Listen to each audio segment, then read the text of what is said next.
Well, he had this ability. He was incredibly angry, Bernie. Like he was so unassuming that when he ran, and again he looks like he was just going slow. Morgs, you'd agree with that? He played a game a couple of years earlier when he went fend left, fend right, fend me at the end there, and he just ghosted through. Remember, they used to always talk about ghosting through. He was in everything. Again, a great tactician.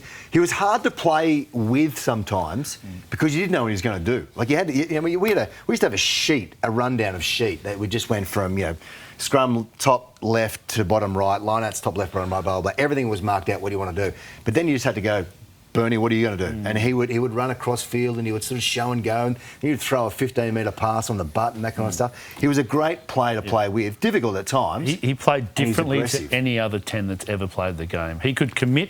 So everything we were taught from when we picked up a footy ball was to be square and run straight. Yeah. He didn't run straight a lot, but he could commit players because he was so good on an outside line, at the line, and he could throw a long pass accurately. So as a centre, if I'm playing 13 with Stephen Larkham, compared to any other 10 I ever played with, I'd be 3 steps wider and 2 steps deeper to give him enough time. It's why the Mortlock-Larkham combination was just perfect at that time, because no one runs a harder inside line better than Sterling Mortlock, ever, and no one can hit that person at pace like Larkham.